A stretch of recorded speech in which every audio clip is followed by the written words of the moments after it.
and everything did an interview, just left the ring. As soon as that thing was announced, I was like, what the fuck is going on? Anthony Joshua hits you with probably his hardest shot. You dropped and said, wow. I was like, wow, that was nice. Did he surprise you with his power? No, but I mean, he surprised my jaw. Talk to me about what your jaw feels like. It's like a baseball in there. 4 titanium plates. How many do you have? Just one. The boxing world finally stopped laughing. For years, fans wondered what would happen when hype collided with a true heavyweight force. When Anthony Joshua landed clean, the answer was brutal and undeniable. Tyson Fury's reaction spoke louder than any laughter ever could. This was never a mystery or a surprise. When a social media fighter steps in with a fully developed heavyweight like Anthony Joshua, the outcome is always the same: punishment, silence, and a direct trip to the hospital.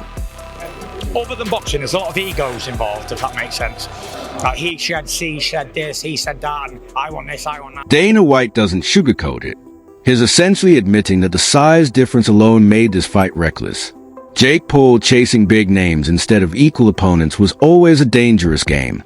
Before the next punch is thrown, make sure to like this video and hype it up in the comments to get your take pinned. Against someone like Anthony Joshua, toughness means nothing.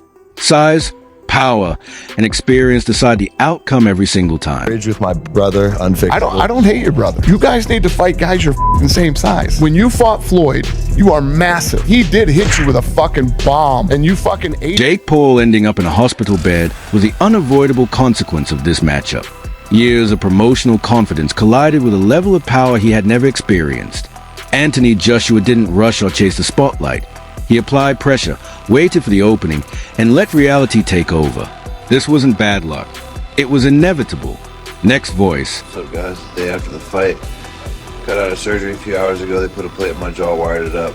Hurts to talk, so I'm gonna keep it short. Took the L, respect to the men across. Duke McKenzie is spelling out the harsh reality.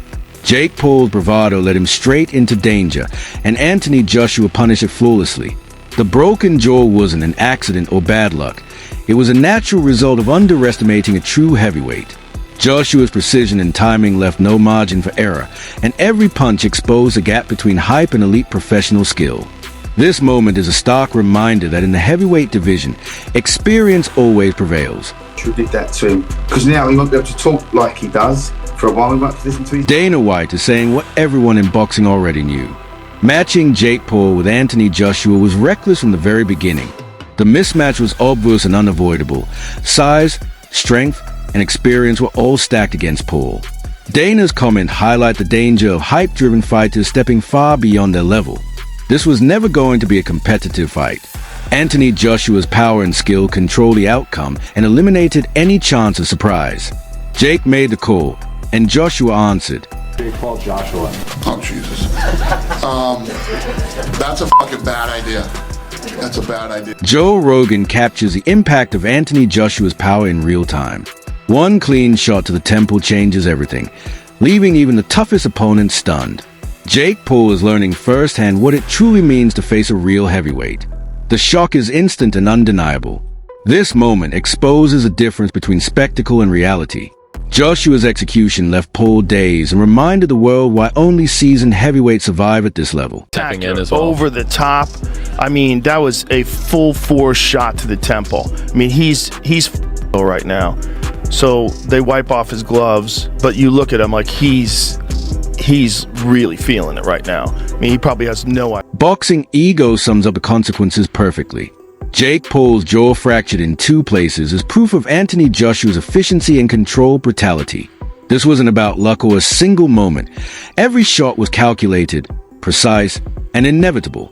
It's a stark reminder that hype can't shortcut skill and experience.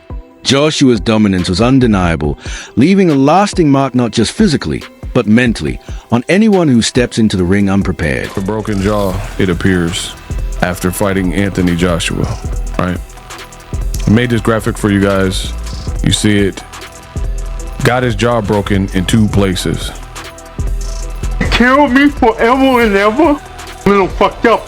But when you take care of me forever and ever, little fucked up. But when you take care of me forever and ever. This moment captures the brutal reality of Anthony Joshua's knockout. Jake Paul, jaw fractured in 2 places, reveals the sheer force and precision behind every punch. The X-ray only confirms what the world witnessed live in the ring. Joshua's timing, power, and composure left no room for escape. This is a clear lesson in what separates elite professional heavyweights from social media fighters. The consequences were immediate, undeniable, and permanently visible. Joshua broke Jake Paul's jaw in 2 places, and I'm about to show you the X-ray in a second, but firstly, let's watch the knockout. Right there, straight on the jaw, straight on the money. Even Jake Paul could not believe what happened. Jake Paul's jaw, you can see it is broken in 2 places. Dave Allen sums up the fight perfectly. He acknowledges that Jake Paul showed fitness and flashes of cleverness, but makes it clear just how one-sided the contest really was. Against Anthony Joshua, there was no room for parody or illusion. Joshua controlled the tempo, imposed his power, and dictated every moment in the ring. Jake Paul's effort couldn't hide the overwhelming gap in skill, experience, and knockout power. Allen's message is simple. The outcome was inevitable. Fitness and cleverness only go so far when you're facing a true heavyweight like Anthony Joshua. Well, the fight was, it weren't a fight, was it? We were really, really one-sided. Jake Paul, yeah, I've got to give him credit really, because he's super fit. He's pretty clever really. Like, he'd make a good,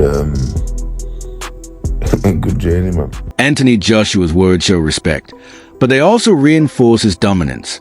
He acknowledges Jake Paul's heart and spirit, while making it clear that those qualities can't replace experience and power.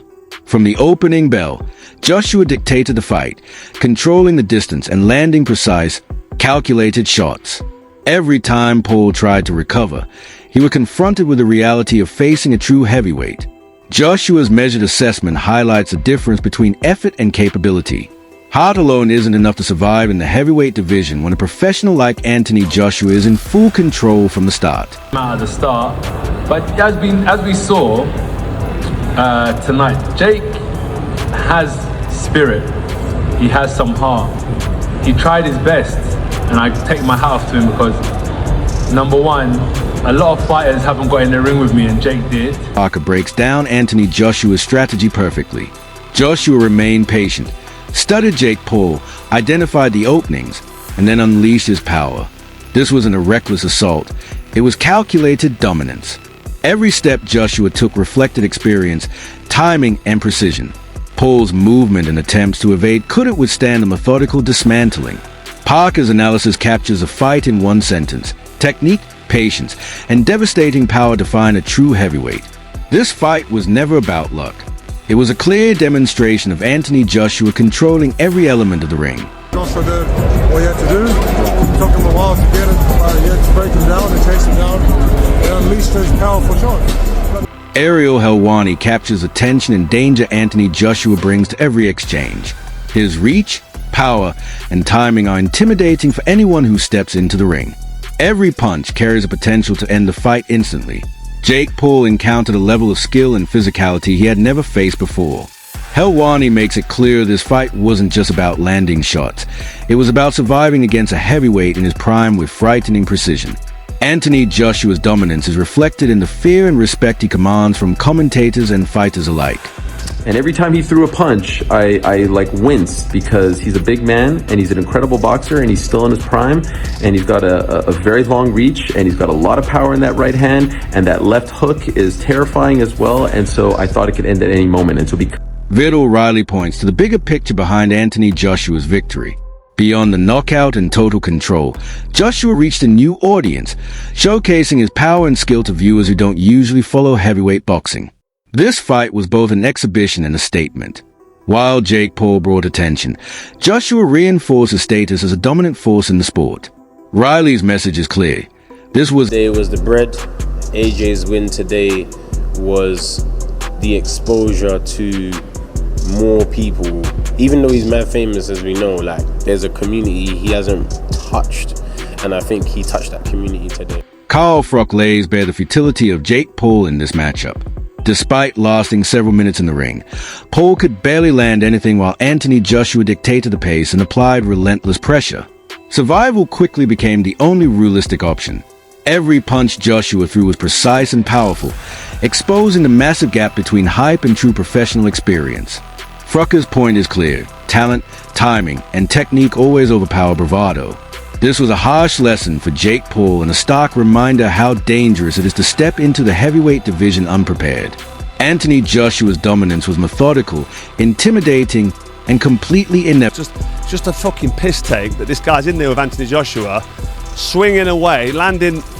What's he done? He's had 18 minutes and landed 2 shots, and he's gone on survival mode. Eddie Hearn breaks down the dynamics of the fight with clarity.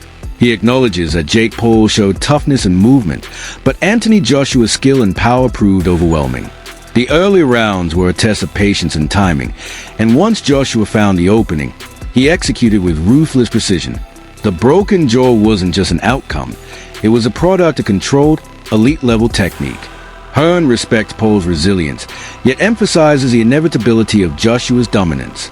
This fight clearly illustrated the gap between a true heavyweight and a heavily promoted social media fighter, with every exchange exposing the difference in preparation, power, and ring intelligence. AJ, a couple of rounds to get hold of him, and then he knocked him spark out and broke his jaw. It was a frustrating 2-3 rounds maybe, because Jake was moving so much, holding. Logan Paul acknowledges the toughness Jake Paul showed, but his comments also underline the brutal reality. Stepping into the ring with Anthony Joshua isn't about effort or courage alone. Joshua's precision, power, and timing control every outcome, and any mistake is punished instantly. Jake Paul's injuries, including a broken jaw and ankle issues, highlight the stark difference between hype and true heavyweight skill. Logan's takeaway is simple. Toughness has limits when you're facing a professional of Joshua's caliber. The fight exposed how social media confidence collapses against calculated technique and raw power. Anthony Joshua's dominance was absolute, and even the bravest effort couldn't change the inevitable result. I think he won 4 of them. People argue that he at least won 3. No one expected him to last that long. Rolled his ankle, broke his jaw, still fucking fighting, man. Like, that's toughness. You know, most people wouldn't have the balls ever to step in a boxing ring in their life. He stepped in a boxing ring with one of the baddest men on the planet. Who's 40 pounds heavier than him and 6 inches tall. Wade Plemons breaks down the fight with sharp insight into both Jake Paul's approach and Anthony Joshua's performance. While Paul relied on survival tactics and searched for openings, Joshua remained firmly in control. Even without being flawless, every punch Joshua threw carried a threat of serious consequences. The fight showcased Joshua's ability to adapt, alongside Paul's increasingly desperate efforts to simply last rounds. Wade's analysis is clear. Survival strategies may delay the inevitable, but in the heavyweight division, skill, power, and precision always prevail.